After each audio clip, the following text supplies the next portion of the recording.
প্রথমেই ডিমটা দিয়ে দিলাম। এরপরে আমি এই যে এখানে 2 চামচ ময়দা নিয়েছি, ময়দাটা দিয়ে দেব। আর তার সাথে দিয়ে দেব এই যে কর্নফ্লাওয়ার। এখন আমি হাত দিয়ে খুব সুন্দর করে চিকেনটাকে মেখে নেব।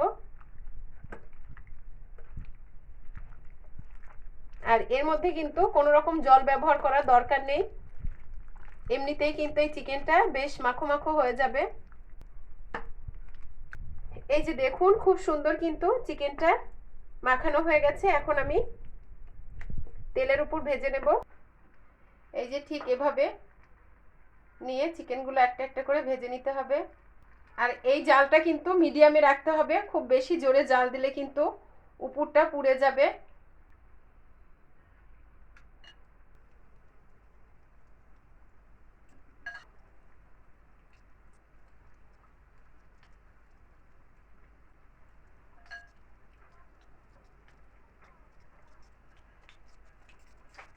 ঠিক এভাবে কিন্তু একটু লাল লাল করেই ভাজতে হবে।